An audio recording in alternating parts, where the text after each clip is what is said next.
Hi there, this is Space Bacon, and I'm going to be doing a Whitemane guide, primarily focused on the Q build that you can see here. This game that I'm going to be looking through is a recent game that I played in Hero League in about 4K Master. I think I played close to what you should be aiming for. I think most of the things that I did were sort of the right way to get the most out of this hero and be successful playing specifically this build, as you can see. So I'll go through the build real quick. So at level 1, you take Martyrdom, which is the Q talent there, and it just makes your Q heal more for the more stacks of Desperation that you have. And that, it's not, like, amazing. It helps your out-of-combat healing, and I think it helps your out-of-combat healing more than the Clemency talent, where you can cast your W on an ally. That one just isn't, it's not really that worth it. And then, like, following up in that, sort of on this path, at 4, you go Unwavering Faith, which reduces the mana cost of your Q by 30, which makes the first one free. The second one costs 60, and then the one after that costs 150, I believe, if I'm doing math right.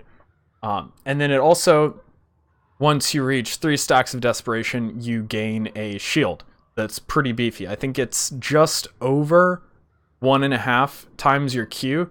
So, like, it's pretty beefy and helps you to survive a lot. At 7, this, as you can see in the bottom, it's kind of situational, but less situational with the current numbers.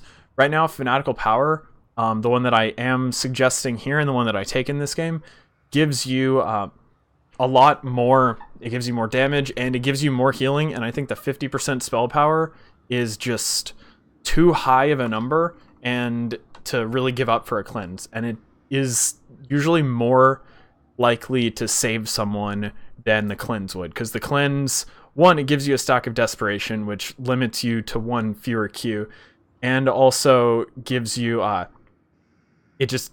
cleanse doesn't always save someone. Cleanse, usually the general rule is that cleanse will save a squishy and help them get out, but more spell power and just more healing will help save a tank, who would probably be a bit further in and a bit less likely to just be getting focused down because they're now out of position. You need to just dump numbers into them, which spell power gives you. At 10, I suggest the armor and healing ult. I think it's just a little bit more consistent to get value out of. The damage ult requires the enemy team to sit in it for a while to get you a lot of value, and it's on a longer cooldown. And the armor on the healing ult is pretty nice. It can negate burst damage, but the real big thing is that it's a 60-second cooldown instead of a 100-second cooldown, which just helps to make the choice easier, because 100 seconds, there's a decently high chance that if you use it in one team fight, it might not be up for the next. Whereas 60 seconds, it's almost guaranteed to be up between 2 team fights. At 13, you take the Root talent, because Roots are just really nice. And honestly, the character doesn't feel complete until you get that. It's similar to the Stukov talent at 13 for the Root, except you cast it backwards, which is really fun to flip back and forth between the heroes. At 16, this is the talent that a lot of people have really been thinking is what makes this build busted, is that upon reaching 3 stacks of Desperation, so after casting Q 3 times, everyone who has the heal on them is healed for 200. So that means that if you had it on people beforehand, not even within those 3, so you can just get your full team that on, and also if you use your ult to get the heal on them, if you use your ult to get Zeal on people, and then you cast 3, you just get a big heal. It's just a really big burst heal on a lot of people. And then at 20, I'm suggesting the Purge the Wicked, where you hit someone, you reduce their armor, and you deal a pretty decent chunk of damage. That turns your combo, so you hit 1 to get your spell power, you hit 2 to reduce their armor and deal some damage, you cast your E on them, and then you cast your W immediately to root them. So it's 1, 2, E, W. And that can blow someone up, or it is just a giant chunk of healing. It's just a giant chunk of healing outside of anything else. You could also take the upgrade to the ult. I think if you take The damage ult, it might be really nice to take the upgrade for it. Even with the healing ult, the unstoppable, you can use it to cleanse a bunch of people out of a mosh, or just generally stop your team from getting CC'd to death. But it's not I just think it's not as powerful as being able to really focus down a target. So I am going to pull those away now and get back into the game, and we're gonna start. So team comps here: Whitemane, Stitches, Greymane, Thrall, Tyrande versus Uther, Raynor, Zeratul, Murd, and Dahaka. So obviously these aren't like ideal team comps. Don't think Tyrande really that great in a lot of comps. Tyrande plays really well, and I think Uther is pretty questionable just in general as a pick, because you'll see Whitemane can do a lot of the things that Uther can, in addition to also having a lot of sustain healing. I'm going to speed it up here to get us into the middle, but then I'm going to slow it down pretty fast, show something off. So I'm going to pop onto my view, because it lets me see the little pink part of the health bar to sort of give me an idea, and it also gives me the icons for Zeals. So here, Tyrande's going to get pulled out, so that's 1 Q. Gonna cast an E and a W to try to get her out, then more Qs, and just dump my entire mana bar into saving her. And that's about 1,500 healing over the course of 8 seconds. And really, no other healer can do that. No other character can really save someone that hard, though. And it does cost your whole mana bar, but doesn't really hurt anything. We're just sitting in lanes, everyone's safe soaking. You see Murden kind of going up here to gank. And then, yeah, so it doesn't really hurt that I have to go back there. Going back here, everyone's just in lanes. I'll speed it up a little bit to get back to something useful. So here, just casting Q. When you're at full mana, it's not that bad to just cast Q on someone. Here, because my spells are free, they cost no mana, there's no reason not to try to poke Uther, get him to waste some mana. Here, Zeratul comes in, cast a Q on the first person. And second person, just make sure you have your Q on everyone. Here, Murden comes in, and I cast Q on myself, cast more Qs, and more, and just chug through the mana to survive. And then as he runs away, almost kill him with that. But really just, when anyone's in danger, including yourself, you can just dump mana into it and keep them alive. Here, I get to tap, and I'm coming back in, and I can still recover from that. I probably don't want to back here, because I've seen that they took our watchtower earlier. Murden on his little ganking runs took our watchtower. And now that people are missing from mid and Murden's still missing, I realized that they're probably going for him, because I think they even saw him come down with that vision. So I'm headed over. I see, yeah, there's 2 people here. The Hawka's probably on his way too. I'm going to swap back to everyone for this. So, yeah, as they come in, I cast 2 Qs and just do that to top Greymane and myself off. And then it's now back down to 0 mana, so 1 Q on Greymane, 1 Q on Tyrande, and then I got a little scared here for both myself and Tyrande, so I cast a 3rd Q to get the shield out and to heal her up. Nicely, Stitch just pulled Uther over the wall. That's really why that went terribly for them. You're just casting abilities. In this case, we're not likely to be able to kill anyone on the way out. Murden had his jump, and the rest of them are just fairly high health targets. So you're just looking to get your Qs on people and then cast abilities on whoever you can hit. So your W, basically whoever's going to be able to stay in the chain for the longest, and your E just on anyone, because it's on a super short cooldown. It's really just better to cast at any time. So here they're coming in, casting W on Uther just because I'm pretty safe there. We had just seen Murden mid, and I'd be able to run away. I can cancel it early, that's the nice thing. Even though it does root you for 3 seconds, you can end it whenever you want. So one of the problems with Whitemane is that she doesn't really have much wave clear. You only get to cast half of an ability on a wave, which feels terrible. Okay, so here Stitches is caught out. I'm gonna cast 1 Q on him and start my, so 1 and then, or Q, and then E, and then W. You want to use your E first because it's short cooldown, and then your W, channel that while your E cooldown is coming back up.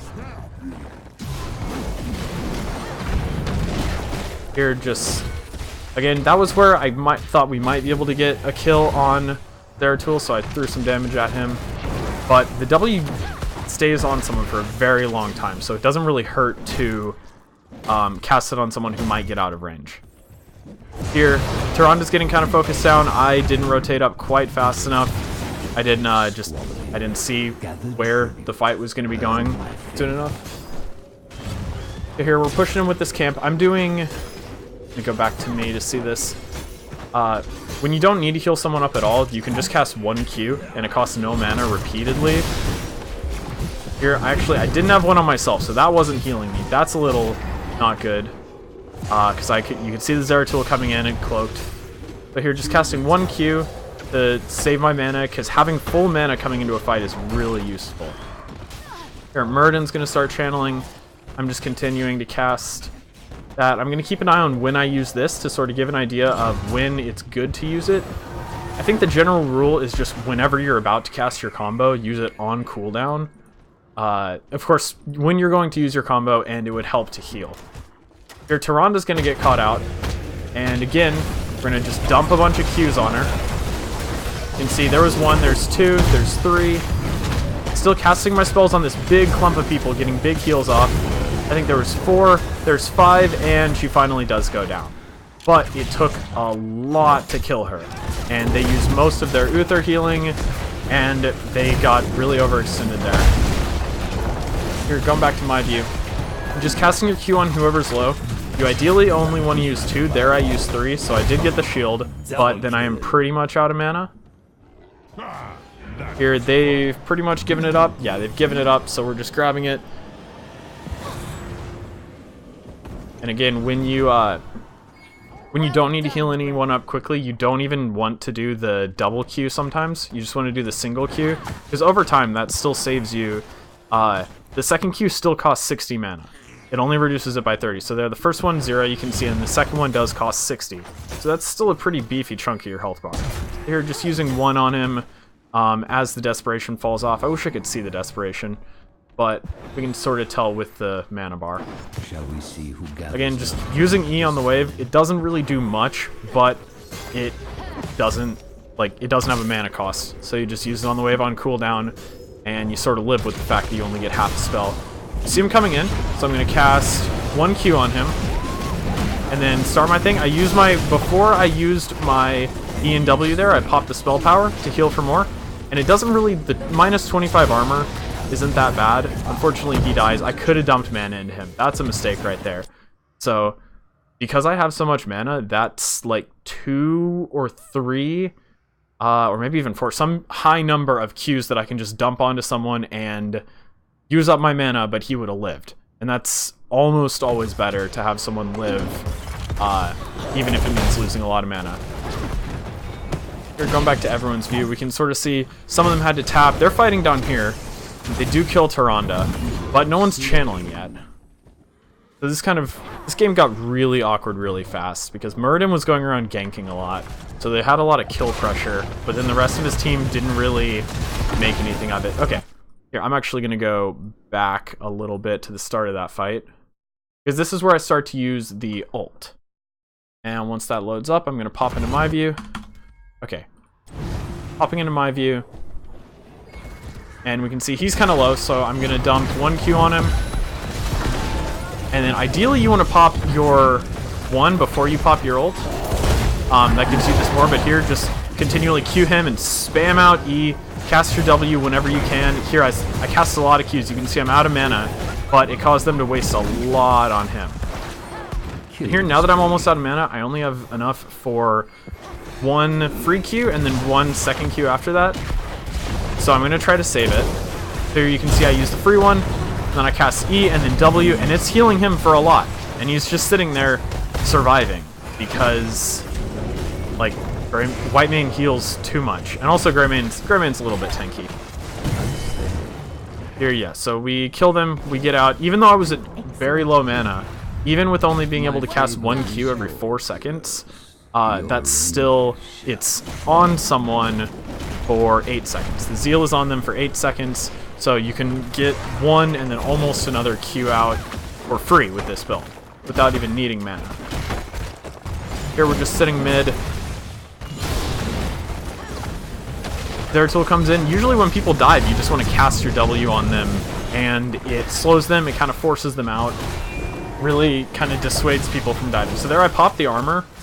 That was maybe a little questionable one there, because I don't get to cast a lot of my spells. They disengage pretty well. So here, just using Q. That was QQ, just to keep people up. And I really don't want to use the third Q until you have to, because that chunks a lot of mana. So here at 13, I've taken the root talent. So here, to get off the root, you want to cast E and then immediately W. And usually, I think here, you'll want to cast... Can I get range? I can't get range indicators. But cast the E, usually at full range, and then the W is a little bit longer range than that, or about the same range. So here, he comes in, and I'm just getting my stuff on everyone. I saw that I was going to get Haymaker, so I just decided to ult to try to live. And here, even though he's sitting on me, I can just cast my spells. And Whitemane does enough healing that she's just very resistant to die. Like, it doesn't matter that you're not moving, you're also not dying. Again, just doing the QQ, 2 Qs on people. You don't need up all your mana. You still cost 60 mana a combo, but that is usually healed up by either side. So here we'll see I cast another one. That was a little misclick on him. But here, trying to conserve mana as much as possible, because they have 2 people down, so we're not really going to get engaged on. So there, before I popped the root, I popped my spell power, and it's just a pretty sizable heal and a decent chunk of damage onto the Hawkeye. Here we're really committed to that one, but we can get out. And yeah, just waiting for people to reset. I think, yeah, I have tap right now. But yeah, it's always useful to tap because, again, the more mana you have, the more mana you can dump into someone to keep him alive. So it's not just useful to have enough mana to heal people in fights. The more mana you have actually does increase the amount that you can heal, the rate that you can heal at even. Here, yeah, just going back to this, helping out at a camp. You can cast 1 Q or 2 Qs depending on how low the person is. I think here I might cast 2 Qs. Yeah, that first Q was kind of wasted. It's not, unlike Malfurion, where your heal gives them a heal over time on them. You don't want to do that. Oh, we're gonna pop away from my view before someone gets sick. So yeah, I'm sort of biasing myself up there because I'm worried about Stitches, and Whitemane is able to save a single target. Again, because I have all this mana, I can afford to dump it on someone to keep them alive. Stitches, I don't know what's going on there. And then here, we're just trying not to take a 3v5. He gets pulled in, so we're gonna go back to my view, see what we have here. So I don't even have a Q on him yet. I don't have any healing. Oh, I did have a heal, but I wasn't able to hit anything. So here, cast 1 Q on him, cast my ult once we're all here. Before I cast that, I did hit my 1, so that heals for more. So it would have been, so normally it's 450. There, it's either the 510 or the 676, I'm not sure, but it just helps because it's a beefy heal, and why not cast it?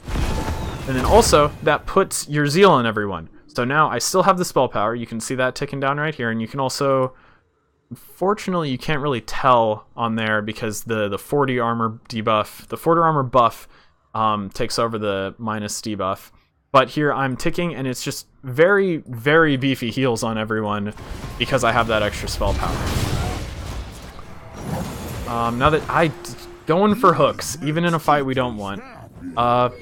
But luckily they've pretty much given that up at this point. We were just trying to dissuade them from taking boss. So interestingly, with Whitemane, the 50% spell power here only counts once on your heal. So if you would have dealt 100 damage, you'll deal 150 damage, but you don't, that 150 damage when it's turned into a heal does not get turned into more. It's still just 150 on the heal because you dealt 150 damage. I was doing a lot of testing with that, and unfortunately it doesn't double dip. So here we're going for the boss. I'm gonna pay attention to how I heal here. So heal him, I did a double Q on him. And when you're doing the double Q, unfortunately you can't see the desperation timer here, but if you know you're gonna do the double heal, you commit to it as soon as possible because the 4-second timer will be ticking from whenever you cast the second one. So in order to get the most healing output, you really want to hit the QQ really quickly.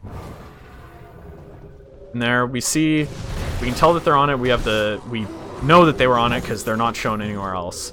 And then we get the owl and we see them coming in. So yeah, here, just looking to zone them out and keep them off. They're going to have to answer. They're either going to have to answer the boss or fight here. They can't really fight here because they're down 16. Here, Stitches goes on his little secret mission, gets the Uther. We kind of probably didn't communicate that well that we were going for the boss instead of looking for a pick. Because we are 16, so if we do take a fight, we should win it. But we kind of want to just get some guaranteed value rather than trying to force a fight. So here, Stitches does get hit and then haymakered over the wall. And gonna go back to me here. And here, I'm coming down. He comes down and gets a heal over the wall. I was thinking about doing that, but I kind of second-guess myself here and do a little back and forth. I think I could have saved him here. Because again, I do have full mana, so I can just dump heals onto him. Unfortunately, don't get to him in time, so I just back off, get back up to my team, taking the boss, getting it, Stitches a little. Yeah, we did try to save him. It was just a miscommunication, non-ideal situation. Okay, so their tool comes in. He can't really do much. He can't even blow someone up. I have enough healing for that. Just letting my team zone while I cap the tribute. And here, I think that was, yeah, that was or one there and then one there. I don't know what that was because it doesn't really, I don't need to heal someone there. They're starting to clear the boss. We're going to move down. I do have all my abilities, so I have my spell power, I have my ult, so we can really look at stuff. I pop the spell power looking for a root. I don't get it on Jimmy, but it's still a big chunk of damage. I think I calculated it. At this point, it's something like 900 damage if I just channel my W on someone with the spell power, which is, like, that's a pretty sizable chunk on Jimmy. Like, Jimmy only has less than 3,000 health, so that's almost exactly a third of his health right there. And here again, out of combat, just looking to either do 1Q if we don't really need the healing right away. It lets me conserve my mana and sit at that full mana that gives me a lot of power. If we need a little bit, you do the double Q, and again, you commit to the double Q as soon as possible in the combo. Here, we kind of have to take a safe rotation down, so we're a little late. We can pop back to the everyone view. And we see we're kind of trying to get in. Stitches, I think he's on a phone call now is what he said. So we're kind of awkwardly making our way in. This is kind of an awkward fight, so nothing's really ideal. But looking at it, I do pop, I think that was an accident. I do pop the triple Q, so I think it's one on myself, one on him, and then one on him. And that's not good, because you can see it's taken that much of my mana down. I think that was probably a double Q, and then just as it was coming off cooldown, I accidentally popped the next one. And you don't want to do that. Or you want to wait to do that as much as possible. And then here, 1Q. I think again I accidentally do it because someone was out of view. And here, yeah, just you get the Q on the tank here and hit someone. Your E is on such a short cooldown that it's better to just cast it, throw it out there, rather than look for a better opportunity to use it later. Here, they're kind of going on us. I popped the ult. Fortunately, I couldn't get stuff on Greymane. I'm going, but you see, I've gone really far in to get the Greymane, and I think that's still safe. I think it's safe for me to do that because Whitemane is so tanky. Like, when you cast a lot of Qs on someone or yourself, and you get that shield, and you can even dump your mana into yourself, you can afford to really go aggro to save someone. Whitemane's another one of the healers that is deceptively tanky, and you can play very, very aggressive with it. So here, yeah, as I was walking up, I popped my power. This is probably a questionable use of it because I am in the middle of them, so the spell power doesn't quite offset the fact that they're going to be able to burst me down. But I am able to get out. They're fighting in Earthquake. Whitemane does die, but we get Jimmy because he hooked him and ate him, I think, to get him up there. And then here, yeah, again, these fights just get really dirty, and everyone's off different places. Here, we're going to try and get him, I think, yeah, EW, get the root on him, and it usually if you get, like, the initial cast of the E right, there, that's a triple Q, 1, 2, 3, big heal on everyone, and a shield on me. Let the desperation drop back down, and then here I'm trying to use only 2. And there, I popped spell power again, so QQ, and then 1 to pop the spell power, and then EW, someone gets knocked out, so I cast 1Q just to get the healing on them. Because they're going to be able to sit in the backline, I feel like I don't really need to burst heal them as much right now. So I can afford to only use 1Q and then save my mana for when it might be needed to just dump into someone. They're going a little aggressive. I am pinging them to retreat, or Greymane's pinging to retreat, and I'm just going to channel. They do really overcommit here. But it does give the opportunity for Greymane and I to show the power of the mains and come up here and take a really stupid fight. So he almost gets a kill there. Again, showing me. So showing how I walk into this. So 1Q on him just to get it, and then pop 1, and then EW. That bursts down Murden so that he's low. Meanwhile, Greymane's just going to town on Jimmy. Really, yeah, 2 very good duelist heroes here. It's, unfortunately don't know WoW lore, but I'm assuming there's, no, they're not. I don't know. I don't know lore. But yeah, so here just a single, okay, that's a double Q. And again, want to commit to that as soon as possible to let the cooldown be ticking down. That must be so hard. Because we don't really need much healing right now, trying to keep it on 2. That was a 1 and then EW, so I popped the spell power and then E and then W just to dish out some damage. Kind of a dangerous rotation down here, but they don't have 2 of them up, and also, again, I'm Whitemane. Can't kill me. So here there's not really that much value to get by staying overly aggressive before the rest of our team gets back. And here, yeah, so that's 1, 2, and then do I pop a third? Okay, there, so I do pop a third, big heal. Just getting kind of scared, because they're coming in, I'm scared of Zeratul coming in and just blowing people up. There, another pop 1, EW to get the root. I think at this point, yes, I also pop Purge the Wicked, so actually, I'll go back here and talk about that combo. I don't remember if I get it off here, but again, ideally, let's go, come on. Okay, so I used it a bit earlier. I think I used it on this, yeah. So I use it on him. I'm going to actually go back one more time, because this combo, late game, this is the combo that everyone was talking about of like, oh, Whitemane's so busted, you can just 1v1 and kill people. So, backing up, he comes in again, 1, 2, and then getting kind of scared, so I pop the 3. And that keeps me alive, heals him for a bit more. And I'm at full mana, so it's not that bad. Okay, so I cast my 1, I cast my 2 on, my 2 here on Murden, and then my 1 to get more spell power, so 2, 1. But then he's gone before I can cast the EW, so I don't get off the full combo. But again, it is either 1 or 2. I think those can go in either order. I'm not quite sure if you can cast the 1 while channeling your W, but 1, 2 EW will make it work. And again here, because I have the spell power, you can see giant ticks on everyone for healing. Again, this fight happened a lot this game, where Stitches would just isolate the Rainer. Go back to here. Okay, so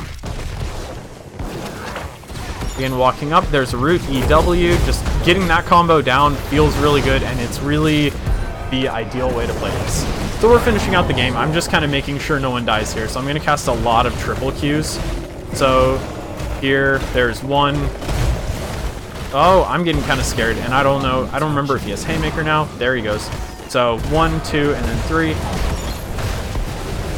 Getting a heal there. I ideally want to Zeal on him. Before you cast your combo, take a quick look, before you cast the EW, take a quick look around and make sure that anyone who you might be a little concerned about dying has a heal on them. So yeah, again, Whitemane, probably not the greatest balanced character right now. Deals a little bit too much damage, heals a little bit too much, and then the biggest thing is just that for those 2 things, for having damage and healing, and then even a little bit of CC, she is not at all squishy or diveable. And most of that is in part to the build. The fact that your level 4 gives you a really beefy shield, and then at level 16, when you are just spamming heals in that idea of dumping mana onto someone, the first time you hit the 3 stacks, everyone's healed for a pretty beefy amount. I think the 200, it does it scales because obviously it's that's showing the stats at level 0, but that's still more than 1 Q on everyone that you just get to cast for free. I think it's probably like 1.25 maybe, but it's enough that it keeps you alive. In addition to the fact that you could also cast a Q on yourself. So a Q plus that heal plus the fact that, again, that level 1 talent just makes the Qs more powerful. It really makes you a lot more survivable of a character than you should be for the amount of damage and healing that you can output. So that's the end of this guide. I hope it was at the very least like moderately good. I suppose. At the worst, hopefully it just didn't suck.